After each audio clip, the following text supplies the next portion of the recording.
I want to start with the beatings, figuratively speaking. My formal introduction to the politicization of research officially started at 6:30 in the morning, Sunday, June 10, 2012. That's when the first critique of my social science research article about adult children who had spent time with a parent who had been in a same-sex relationship went live. Less than 7 hours after the journal's publisher had lifted the embargo on the article and put it in front of the paywall. That criticism was extensive and lengthy, suggesting that it had been in development for some time.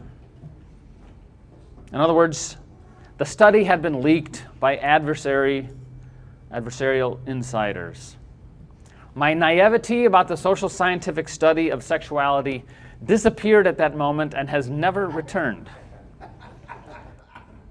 Thankfully, my tolerance for risk did not disappear at the same time, and my intent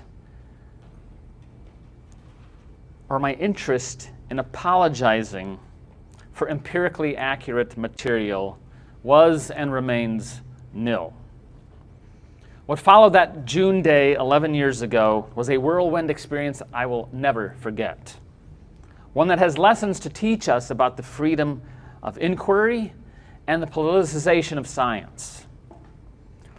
About 2 weeks after that moment, still in June, a letter circulated, signed by 200 scholars, calling for the article to be withdrawn, citing, quote, serious concerns, all without having analyzed the data themselves. 3 days after that, and just 3 weeks after publication, my university informed me that I was under, quote, inquiry, unquote, for scientific misconduct. Why? Because a freelance blogger, novelist, and gay rights advocate from New York City, writing under a pen name, had succeeded in intimidating my university's administration. His tactics ranged from stalking my wife on Facebook to filing numerous open records requests at the university, to group emailing my entire departmental faculty list and top university administrators, wondering aloud to them how a respectable university like this one could possibly account for my presence on the faculty. The university administration appeared like deer in headlights. They caved. They gave in to him. And I had to turn over all of my university computers, thumbnail drives, and make available my email for perusal. All due to a pseudonymous blogger. Try this again. Yes, sir. We're going to try it again. Hard-charging, yet firing in every direction, that so-called journalist had succeeded in convincing, or at least frightening, the university's research integrity officer into doing something, anything. When I was informed of the inquiry, I was told such an event, a faculty member being accused of scientific misconduct by a journalist, was unfamiliar territory for the university, but that it would nevertheless proceed. Why? Because I had come to controversial conclusions, which of course implies that some conclusions are not controversial and hence would never have been a problem. What were my conclusions? That children fared better with their married mother and father than they did in households marked by a parental same-sex relationship. A few weeks later, I was in a small conference room, directed to answer 8 questions posed by my absent accuser. My responses were heard by a convened group of university administrators, the research integrity officer, the general counsel, and several departmental chairs whose task was to advise the provost, the chief academic officer, on this matter. In the end, the provost elected to drop the matter. His decision came on August 28th, 2012. According to the fine print, the university was obligated to settle the matter by seeking to restore my reputation, which had taken a hit by then, to say the least. Not a finger was ever lifted by the university towards that end. Meanwhile, and elsewhere, the editor of the journal that had published my manuscript, while being threatened with a lawsuit himself by a different journalist, asked one of the chief critics of the study to oversee an audit of the publication process for the article. Given the critic's documented history of slandering my work in public, it made for a rather unusual selection and a predictably one-sided experience. Unsurprisingly, the auditor concluded that the article should not have been published, and yet he noted that his audit, quote, revealed that there were no gross violations of editorial procedures, unquote. This all happened within the first 3 months after the publication of the study. By then, I had stopped talking about the study publicly, and I ignored incoming email questions and instead went back to the data to answer a variety of the most legitimate questions that had been posed in a response to critics' article that appeared in the same journal several months later. It was also then, November 2012, that I released the data for public scrutiny and reproducibility, which it was, even though the same courtesy has never been extended from other privately held data sources that have contributed to dozens of published studies in this domain over 25 years. I have no idea if those studies' claims are accurate, and they've been extremely influential. They can't be evaluated. This was not, however, the end of the story. 2 years later, 2014, it all happened again. Same study, despite the fact that nothing about the facts or the analyses had changed, and I had long before made the data public. This time, it was a departmental chair with a score to settle, or so it seemed to me. The dean even approached the research integrity officer again and asked if they wished to do a re-review of the situation based on the claims leveled at me 2 years after the fact by an associate dean. Thankfully, he said no. But the dean wasn't done with me yet. He said I should respond to the associate dean's 35-page report, but that I could skip the ethics accusations. I told him I would respond, and I would like to respond to his ethics accusations as well. This, unfortunately, was the first semester that I had off of teaching in about 9 years, and the last semester I've had off of teaching. In the end, in early 2015, 2.5 years after all the fuss began, the dean punted and said he's concluding the matter. That was 2015. Fast forward 2 more years to 2017. Up for promotion to full professor, which had started in 2012 but was suspended for 5 years. The department voted against me. The college committee voted against me. The decision rested with the president of the university, who, from what I can tell, inquired as to whether animus had played any role in the votes against me. I think you know the answer. Yeah. I was promoted. So, what is it about this 2012 study that so rankled feathers?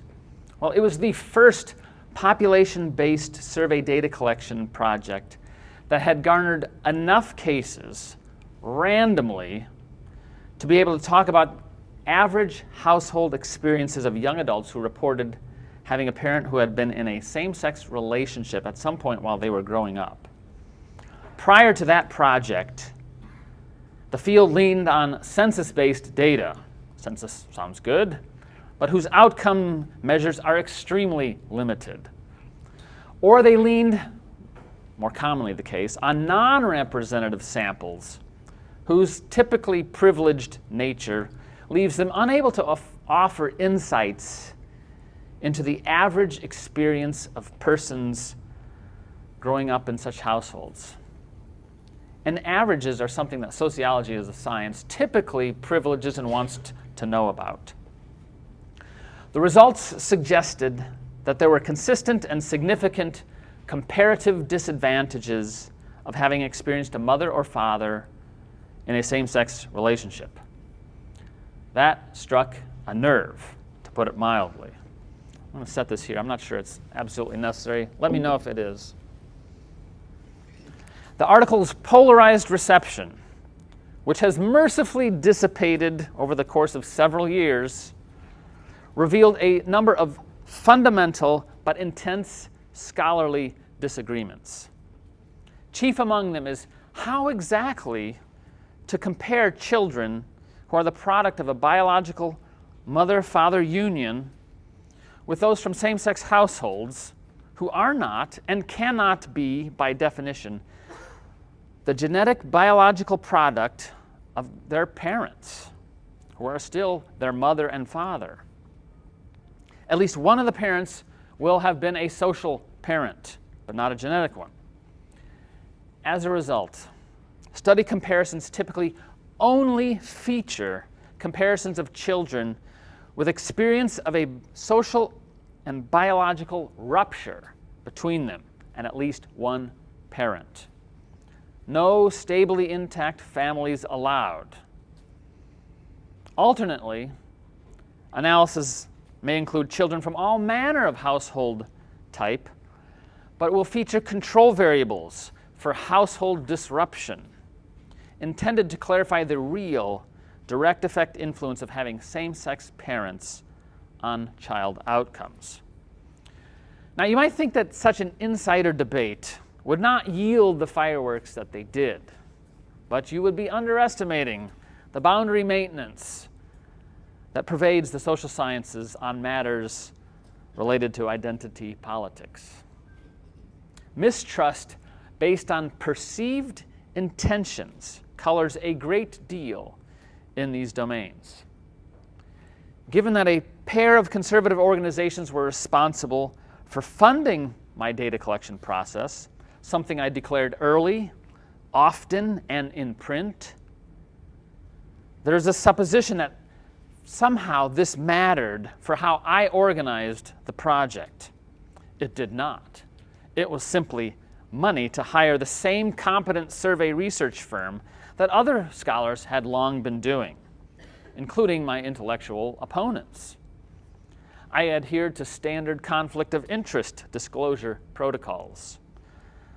On the other hand, progressive funding of studies remains far more extensive, but no one complains or grows suspicious of potential conflicts of interest therein. I have colleagues who spend a great deal of Warren Buffett's money on abortion research. No one blinks an eye. It's simply the norm, one of many such double standards. It is as if there is a tacit agreement that one cannot be trusted to collect and evaluate social science data on sensitive topics unless you have already agreed to particular terms, how you must carry out the research, what you need to say, what should not be spoken, and the range of possible conclusions that can be drawn. That's not science. That's collusion, almost Soviet style. Economics may be known as the dismal science, but the study of sex and gender could be called the dirty science. Not because of every piece of evidence in the study of sexuality and gender identity is tainted by the process, not at all, but because every part of the scientific process employed to generate evidence is touched by bias, politics, and idealism. There is no neutrality here. No measure that does not reflect some value, no analytic process and practice that does not favor a particular conclusion, no statistic that is impervious to accidental or intentional misuse, no scholar who does not know the cost of betraying the guild. It doesn't mean that you can't learn true things, but it requires a good deal more than simple consumption of study data. The study of sex, whether we are talking about the act itself, attractions, orientations, or even the status of being male or female, is a very messy business. In part because of its relative novelty as a topic of serious social scientific study, there's been little time to create a sustained consensus about answers to its many research questions. You would not know it, however, from the scientists themselves, who regularly venture outlandish claims and politicized conclusions and talk of settled science, all of which, to me, don't meet even basic standards. The peer review process no longer works consistently to curb bad or loaded measured, p-hacked analyses and conclusions that seem a stretch given the data and the results that you're reading. Openly disputing what has happened, however, is an invitation to suffer. First by pseudonymous strangers at their keyboards, then by opportunistic scholarly critiques, and sometimes by your own employer. So, matters of sexual orientation and gender identity are sensitive topics. I get it.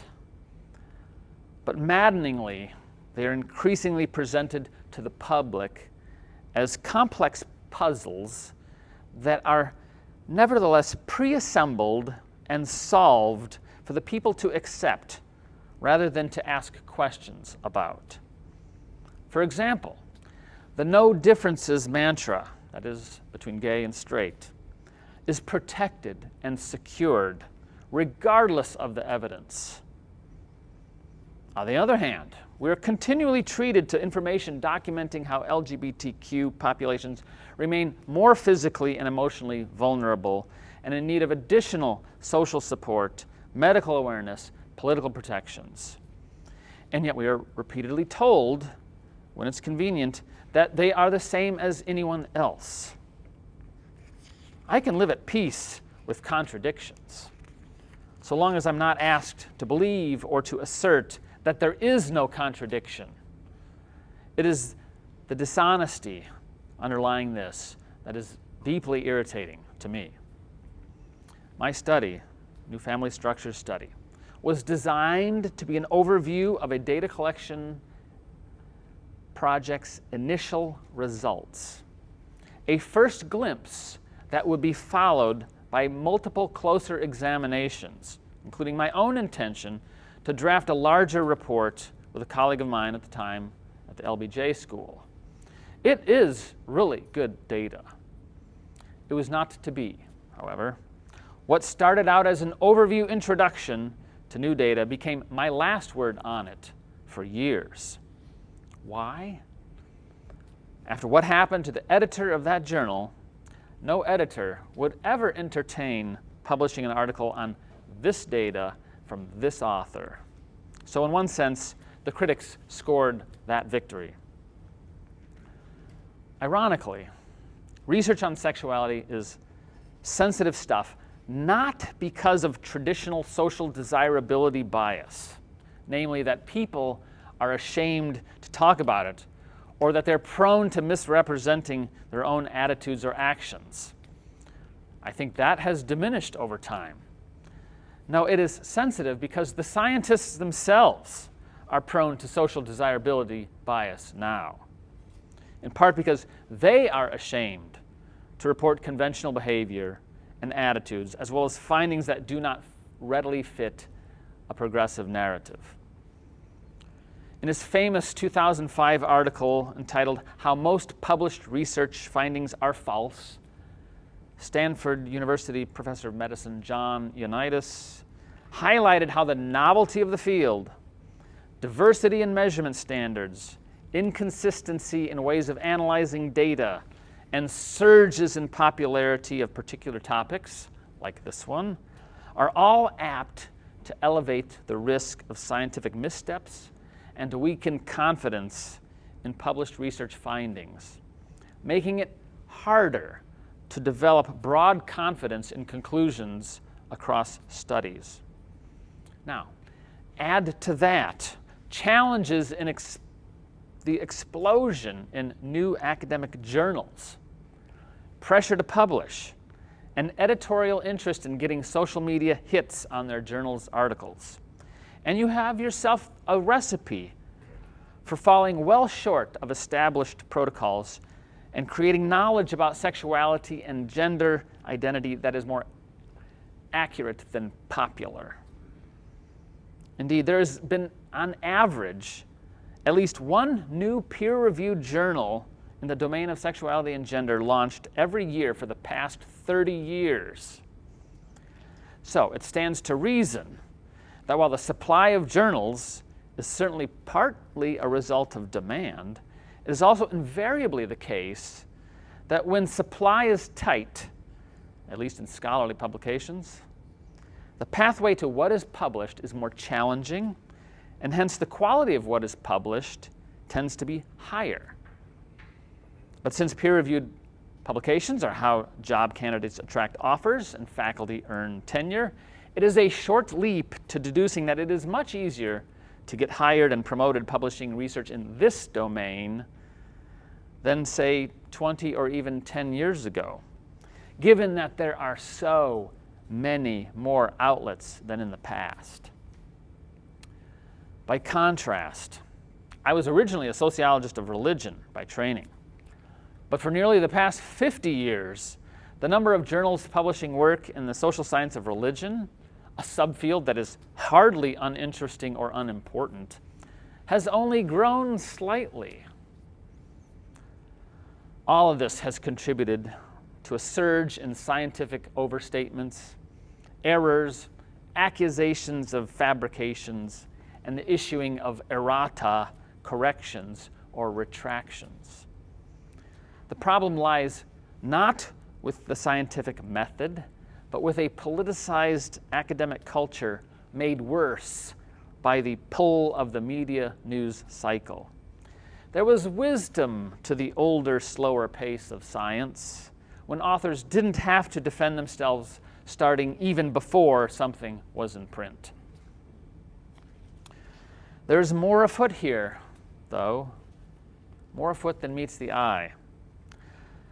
The goal was never to be left alone to form a union. The process is called queering. It is no secret. It is in print in my own discipline. Described by colleagues of mine here at the university, they write that they aim to see entire academic disciplines, quote, pushed to reconceptualize the dominant heterosexual cisgender paradigm, unquote. Even the methods by which I do research, they argue, need adaptation, editing, constraining, because, quote, queering questions that which is normative, unquote. My peers openly counsel connecting science to progressive politics, and they implore researchers to put their studies to work, quote, in ways that best represent and strengthen queer families, unquote. The queer part was implied in that quote. They understand that in my 2012 study, having compared marginalized to dominant groups, everything is viewed through the lens of power or the lack thereof.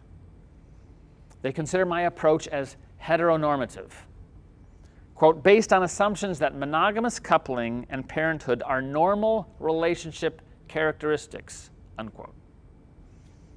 In other words, we have to stop pushing monogamy and stop linking marriage to children. Supporters of this approach call the politicized research they envision compensatory work, meaning it is intended to bring justice to those powers that have historically erased or oppressed LGBT families. In other words, they're telling the Academy that they must be shielded from data analysis results that could be construed as threatening. There's another phrase for this, though. It's the suppression of speech, and not just of opinion, but of empirical facts. And shielded they may be. Last summer, the journal group Nature, not just a journal, the journal group Nature, owned by the academic media conglomerate Springer, issued new ethics guidelines for its massive portfolio of science journals. Although the scientific community claims to respect academic freedom, attention is being turned for the first time as an ethical matter to the potential harms of research about persons who are not participating directly in that research. Attention was always paid, and primarily paid, to the protection of research participants, right? Human subjects review. This is different. This is about human subjects that are not participating in the research. Here I quote directly from the editorial. For example, research may inadvertently stigmatize individuals or human groups. It may be discriminatory, racist, sexist, ableist, or homophobic. It may provide justification for undermining the human rights of specific groups simply because of their social characteristics. This guidance extends consideration of the principles of beneficence and non-maleficence to any academic publication, unquote. Now, to add an extra layer of irony here, this new guidance claims to borrow from a document heavily influenced by Christian thought. Again, I quote, "In creating this guidance, we took as a starting point the first article of the Universal Declaration of Human Rights, that humans are free and equal in dignity and rights," unquote. You and I very well know how new rights have been created and how dignity has been warped from its original understanding into a postmodern synonym for personal autonomy. The editors of that Nature comment, they go further than this, noting that, quote, "The new guidance helps in considering whether it is ethically appropriate to question a social group's right to freedom or cultural rights above and beyond any considerations of scientific merit," unquote. Oh, wow, no kidding. Meaning, above and beyond whether research is empirically accurate. This isn't just about the freedom of speech. It attacks the freedom to discern and describe empirical social reality accurately. What will the editors do if they have tough decisions to make? They have an answer for that. Quote, "We commit to using this guidance cautiously and judiciously, consulting with ethics experts and advocacy groups where needed," unquote. To which I ask, which advocacy groups? Which ethics experts? I think I probably know. It means my 2012 study may eventually be retracted because it no longer matters that there is nothing empirically wrong with it. Editors may modify, amend, or correct articles after publication, including retraction for, quote, "objectionable content or articles deemed to be anti-LGBTQ+, unquote." How about that? We have come to a significant shift in the principles of the scientific and educational enterprise. And we are being squeezed today at both ends of the educational establishment. What universities will permit and allow, and what the youngest of our learners must listen to.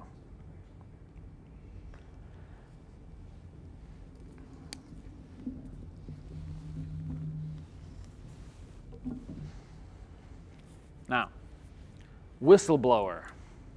I didn't set out to be one of those.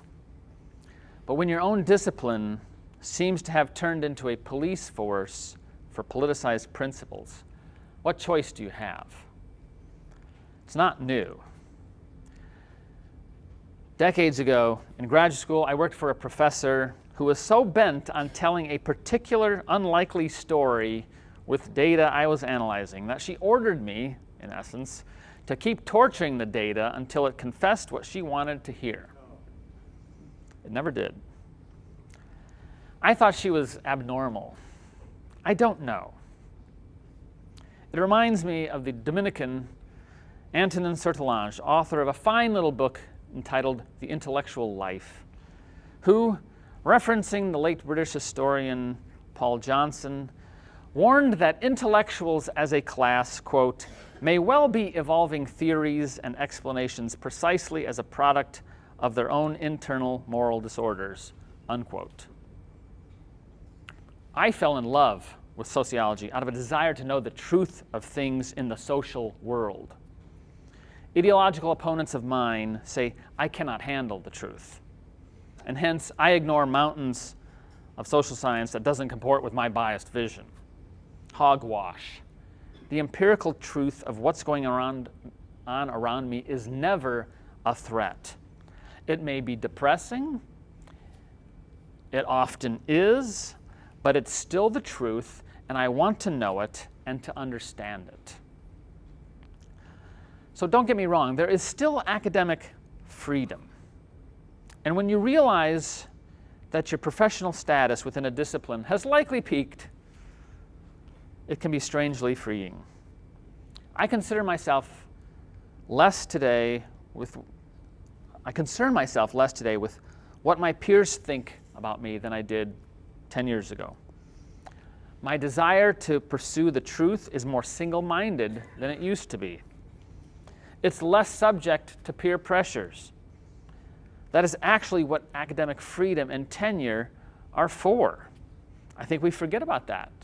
Too many consider it basic job security that is afforded to no one else in the world except us because we somehow deserve it.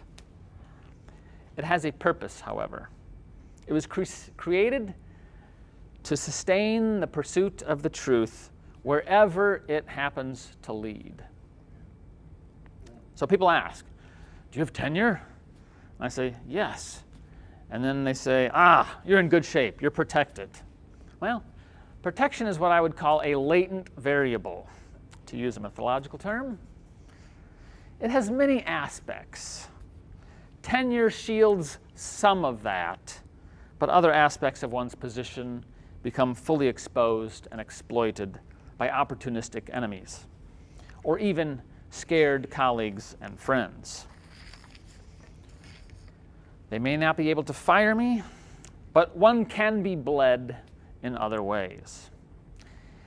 And yet I consider myself as having escaped from the worst possibilities of what could have happened, in part by remaining calm and continuing to do my work and refusing to engage it on social media. Others have not escaped more problematic outcomes, terminations, demotions, loss of privileges, etc. People think I had it bad. I know others who are enduring far worse challenges, all undeserved. But here I am, well over 30 minutes into my talk, and I've barely mentioned Christian faith yet, or why it matters, or how it helped. The New York Times believes it knows, and featured 2 pieces on the role of faith or ideology in my work. Pure speculation. Fundamentally, no one really knows the story except me and my maker. I can convey a little bit of it, but it's a deep well that's not entirely transmittable. In one way, I suppose my Christian faith shapes me in ways not entirely different from those whose secular commitments affect them, meaning that it guides what I pay attention to, what I find interesting. That's not unique. My confidence in God is associated with my willingness to play this pathfinder role of sorts, an intellectual equivalent of soldiers dropped into hostile territory in order to size up the situation. Historically, they would size up the situation and help, bring their peers across the river or whatnot. I don't have too many of those peers to bring across. I'm just sort of dropped in and left. Some Christians are reticent to engage their peers on matters that merit it. I understand that impulse. The long-standing sense that one should live to fight another day, a day that for many never comes. One can take pride in being a Christian and a tenured professor at a major university, thinking that you will serve as an inspiration to undergraduates and graduate students that faith and science are compatible, which frankly they are compatible. Sadly, the most common story is that Christians in sociology just tend to blend in pretty well, better than they ought. My colleagues fear conservatives a lot more than they fear Christians. It's no wonder that many Christians develop a split personality. Seeing the professoriate as a decent way to make a living, summers off, fosters the life of faith after 5 o'clock and on weekends, or in makeup exams, or kindly words during office hours, or some modest activism on a cherished cause.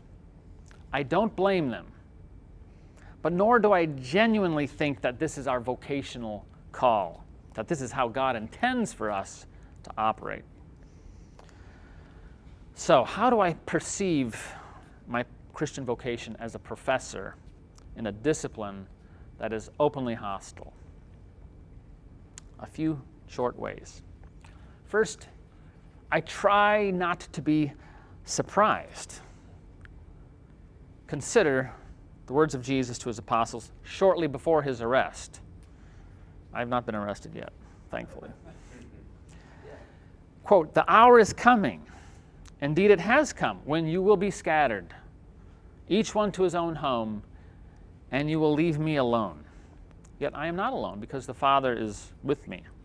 I've said this to you, so that in me you may have peace. In the world you face persecution, but take courage. I've conquered the world." Unquote. So I try to take heart, because these are vital times, and we serve a God who has asked us to suffer as he suffered. And it's a privilege to do that. I always think twice before running in the other direction. I think, can I do this? Should I do this? And then I make that decision. Any time that I've acted with careerism in mind, I didn't get what I thought I wanted.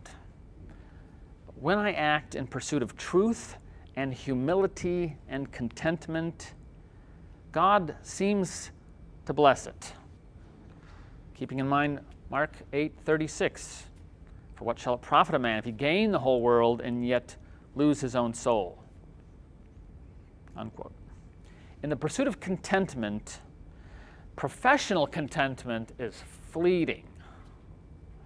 In my own experience and observation, the more prestige and money thrown at professors, the more insufferable they become, even good ones. Ours is a snarky world, one increasingly steeped in online vitriol and malevolence. I do my best not to fear it, as our Lord commends in Matthew 10.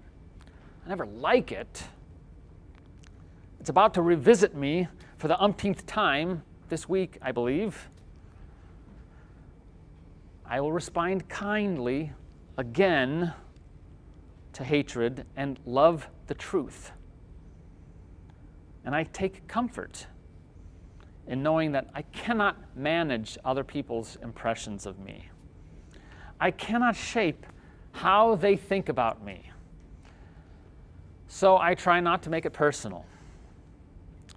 And it's always wise to recall that, I could be wrong. I could be wrong on something. I seldom write with overconfidence. I try to rest in the providence of God. He planned for us to be living now in this era. He didn't plan that for my great-grandparents or my great-grandchildren, Lord willing. They have their own eras. We can be jealous of what others have or have had in the present or in the past. But it's also honoring to think that God raised us up for now, for such a time as this, as Mordecai warns his cousin Esther, who thought about doing what was easy. Woo, preach it. Love it. Mordecai. There have been easier times and locations than this time and place, but there have been also far more difficult ones. And we know the terrain over which we tread. Under the sun, as the book of Ecclesiastes notes. In conclusion, I go back to my favorite Dominican for some comfort. When the world does not like you, he says, it takes its revenge on you. If it happens to like you, it takes its revenge still by corrupting you. Your only resource is to work far from the world, as indifferent to its judgments as you are ready to serve it. It is perhaps best, he writes, if it rejects you, and thus obliges you to fall back upon yourself, to deepen yourself. This is a very good observation. I try to do that, not always successfully. And with that, I will conclude, and thank you, and I guess we have some time for Q&A.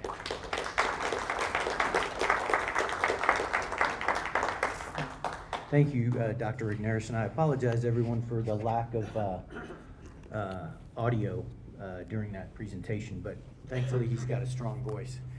So we got some time for some questions. Where's a good spot? Tom? In front of the mic, in front of the speakers. In front of? I believe so. Okay. Oh, there you go. Perfect. So David's got a microphone, and if anybody's got a particular question, just raise your hand. David will bring you a microphone, and Dr. Regnerus will answer those questions. So remember, John gets up here every time at the end of the talk, and he goes, there's two rules, right? He said his first rule is get to your question, right? Don't preach. Don't sort of lay down. I mean, you can preface your question with some information, but don't tell us what you think. Get to the question so that Dr. Regnerus can answer it. And then he always says, I'm the president, I get the first question, which irks me, because I'm the vice president. No, I'm just kidding.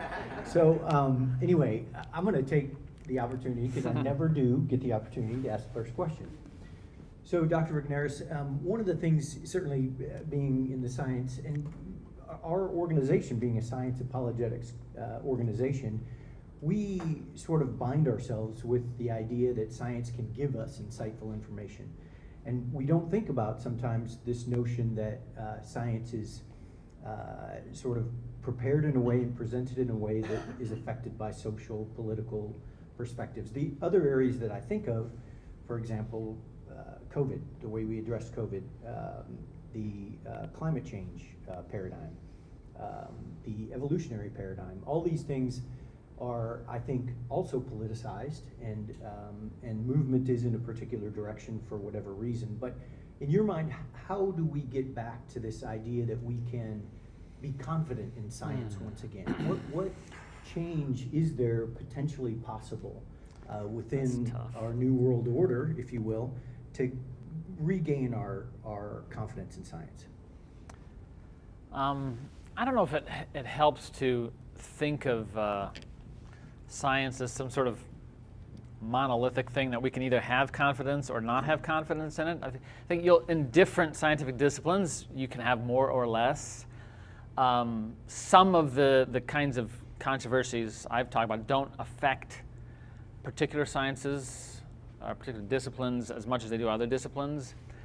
It reminds me of retraction watch, right? So you're talking about like, well, maybe in cardiology they're not, they don't have as many problems. Well, I'd say retraction watch, the website, is probably heavier laden with stuff in the hard sciences, including medical sciences, than it is in the social sciences, right?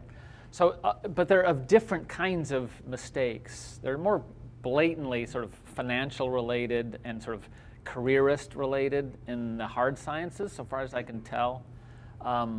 More politicized, I'd say, in the social sciences. But I don't know that it makes sense to sort of say we have a confidence in science, because it's not like a thing. It is, the method is pretty good, right? I don't have quibbles with the method, but it's and how you work that method out. Then there's becomes streams of possibilities and lots of decision making that happens, right? So even if you were, doing an analysis of some sort of cardiological procedure, right? Some people are assigned to it, some people are not. Like, even still, then, like, the analysts have decisions to make about what kind of control variables they might want to include. I mean, and is there sort of some medication hinging on this thing, right? And how, so there's politics that have long infused this stuff. There's just kind of different kinds of politics, I suspect, in some particular sciences than others. But I tend not to think about like science as a monolithic thing that we can either gain or decrease in confidence in. So I know John said the first rule was keep your comments short. The second rule is president gets to ask the first question. So I'll make up my own rule. The communications officer gets to ask the second question. Okay, so hey, John's not here, so I'm going to ask my own question. So I have lots of friends and colleagues. So I have a PhD in microbiology from Purdue. Now I was on faculty at Purdue and at Trinity University for a while. I have a lot of colleagues that would be very interested in your story. Have you considered writing a book or getting some work out there? Not seriously. Some of this came from a book that I have since suspended. It was going to be called The Dirty Science. I suspended it, strangely enough, in part because books are not selling as well as they used to. I could still be convinced to follow through with that one, but in terms of essays, I'd be more open to that sort of thing than books. Somebody wrote me way back when, I still remember the phrase they used, I hope you write a book about this and make a mint. And I'm thinking, I had written 3 Oxford books prior to that time, and a mint is about as far away as you get when you actually write scientific publications, typically speaking. So I thought, no, this is not how it happens, right? But nor do I really wish to monetize my experience. It's just not how I roll. So, but thanks. Yeah, so you teach, I guess, many different types of classes here at UT. Not many different types, Okay. a few different types. Does this study come up like in your sociology of the family class? I don't teach sociology of family, actually.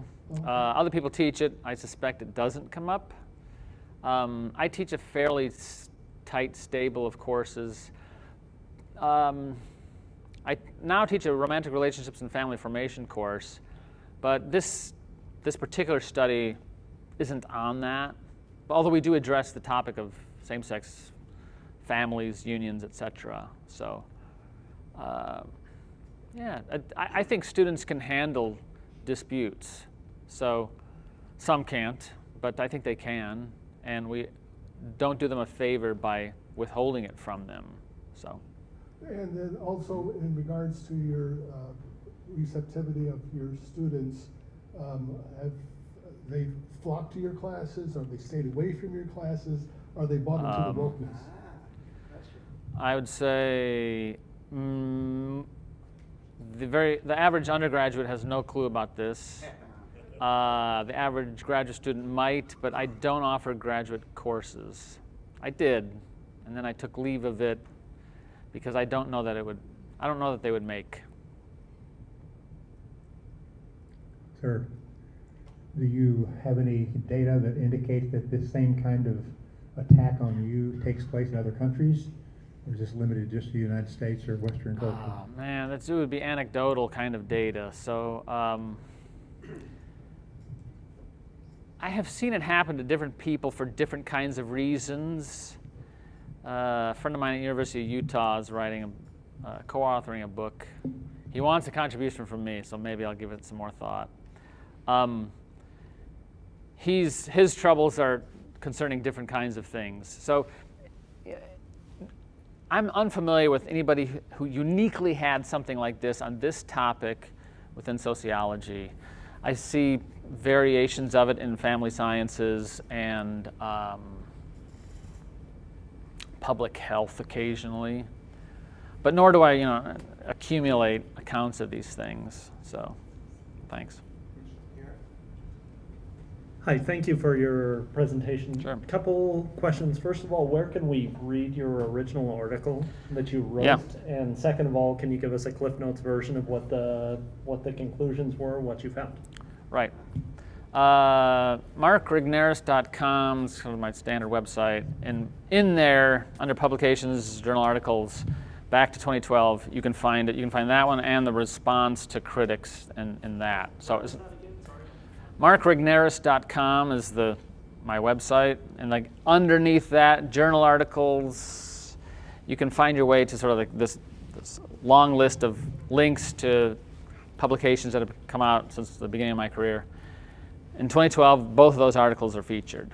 Now, the sort of punchline of that article was, we collected data from 15,000 people. The final N was, I think it was a little over 2,900 because we filtered because we were looking for particular kinds of people, which essentially people who had a parent who had been in a same-sex relationship for some length of time at some point while the child was between, birth and age 18. And that is, in the era that I'm analyzing, those kids were now 18 to 39 years old. That was difficult to find in the population. We found, I think it was 248 of them. So randomly, though, that was the big deal. So we compare them with people who grew up in a biologically still intact household, married mother and father, stepfather, single mother. There's I don't know. I started with, I think, 8 different variants, and then I added some more in the follow-up in November of 2012, assessing them on, I think it was 40 different outcomes of both the respondent, the young adult respondent, answering questions about things that happened in their childhood and while they're growing up, and their own situation now, right? And so there's just, compared to kids whose mother and father are still married, or compared to the kids whose mother and father were married until one of them passed away. Kids who had a parent who had been in a same-sex relationship didn't fare as well across lots of those domains, right? Across 40 different questions. And we evaluated comparing if it was your mother or if it was your father. Those kinds of fathers typically didn't reside with the kid because it had been, in theory, the result of some closeted gay man who came out after he got married and had a child and left, right? So the child typically didn't reside with that father, right? So one of the kind of disputes over this came about how long did the child reside in this household, whether it was the mother or the father? How long also did the mother's relationship, reported with the same-sex relationship, last, right? So all of these things are addressed in that study, right? But they all became parts of the criticism around it too, because in our mind at the time, 2012, there's a media sculpted image about sort of the doting 2 women mothers who raise a child from birth by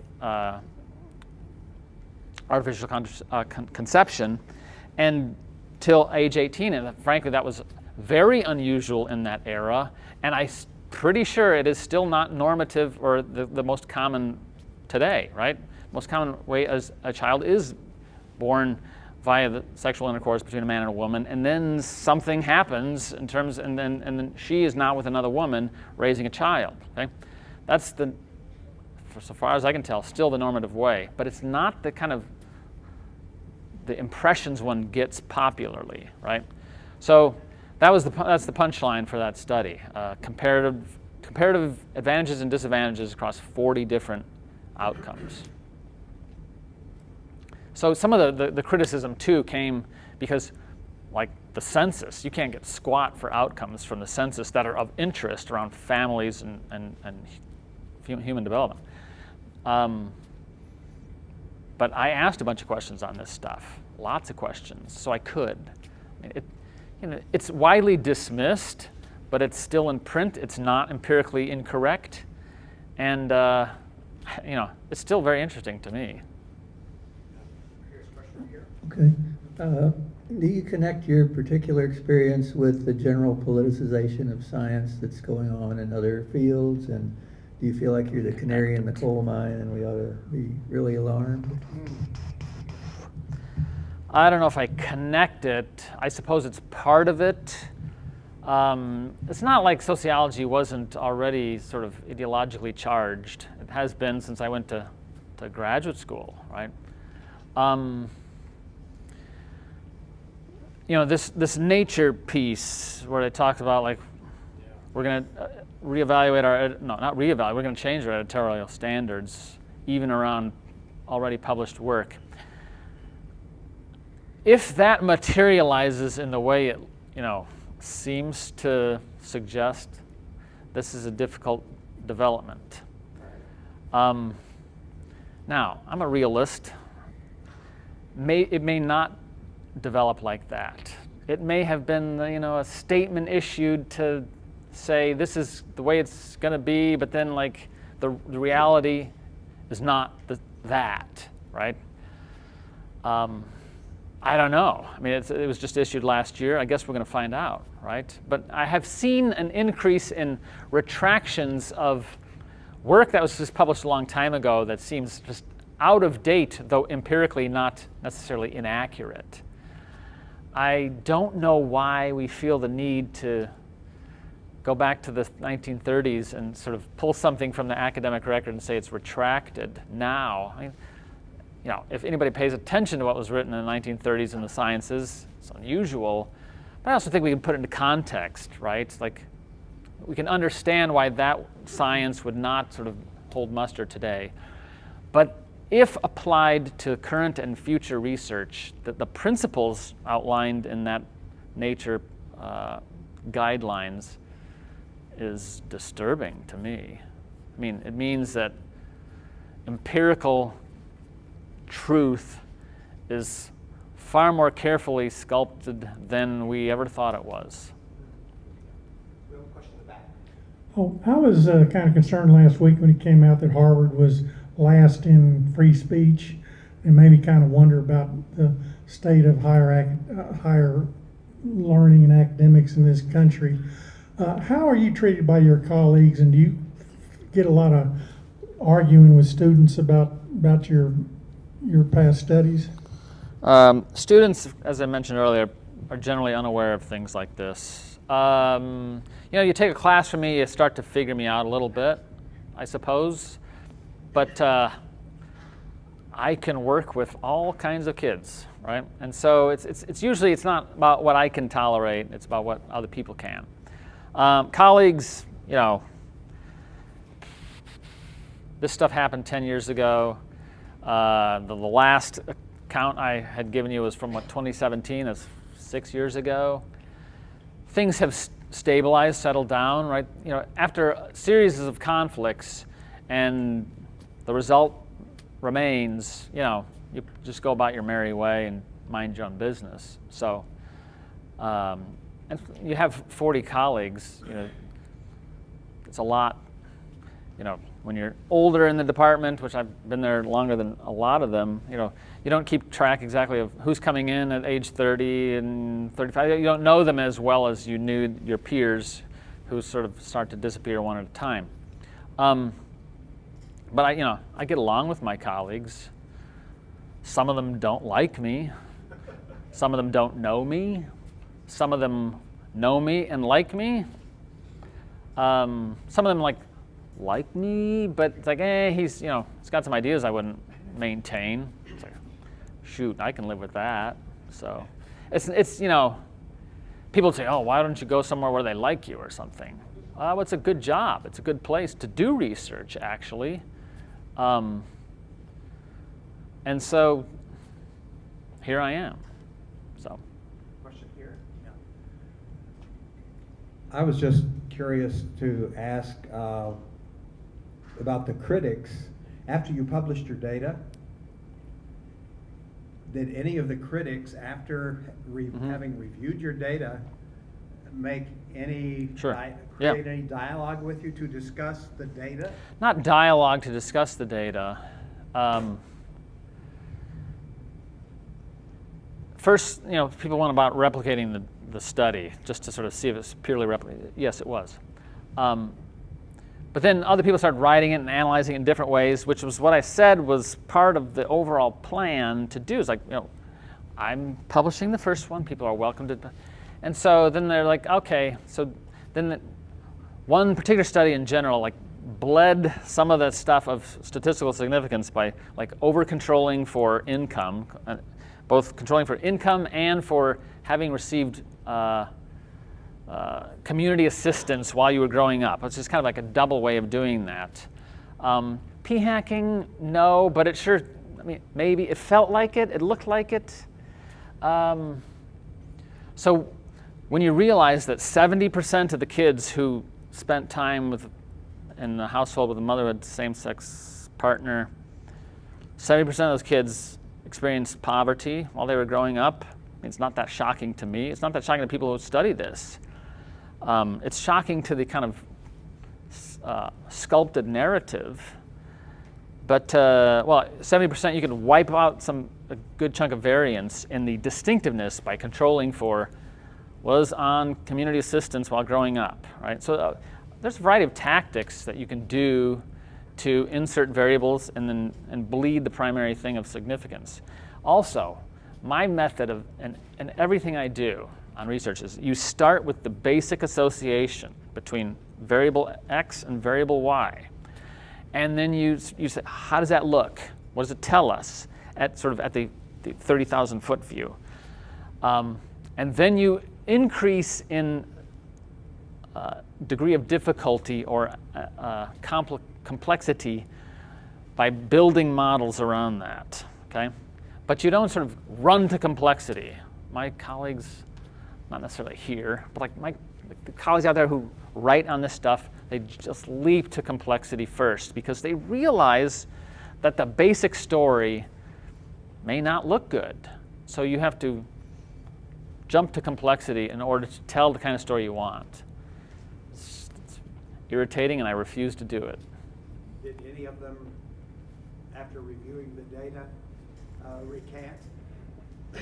Recant criticisms? Not the loudmouth ones.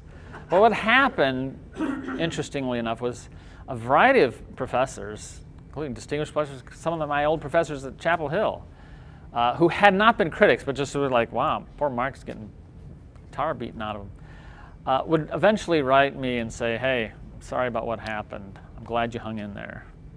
Yeah. Even the president of the university at the time, Bill Powers, I ran into him in an airplane once, and he said, Mark, I'm glad you hung in there.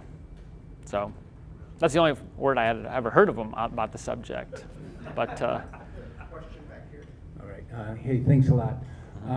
Not that I ever go to Wikipedia because whenever my search engine takes me there, I go elsewhere.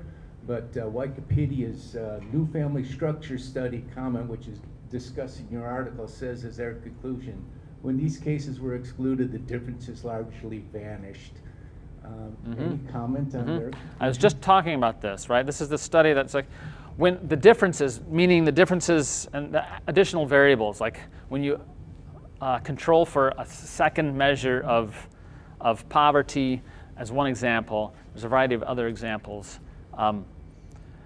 The statistically significant difference between married mothers and fathers, raising children, and having that experience of same-sex mother or father in your household, those diminish, right? Not all of them, but they diminish, as I would expect them to, right? This is why you start with basic analyses, okay? And then you add complexity.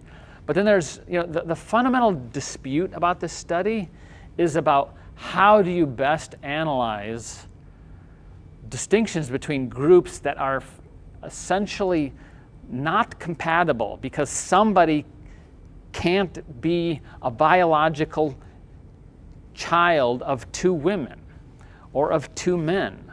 So there's household disruption, sometimes endemic household disruption, sometimes minor household disruption in terms of the parents of the child, right? Do you just control for it, right? Because controlling for it means like you've removed it from consideration, okay? One of the things I claim in the study, and I still claim, is that household disruption is endemic to households with two women in it. I'm not ashamed to say that, right? Their disruption levels, the relationship dissolution levels are higher than households of two men with a child and households of a man and a woman with children. So there are distinctions that, frankly, to me, are not based on sexual orientation. They are based on sex differences between men and women and how they operate together and separately.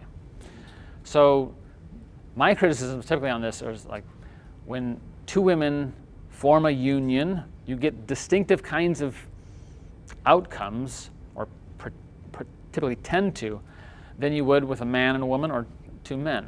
Same thing with two men, right?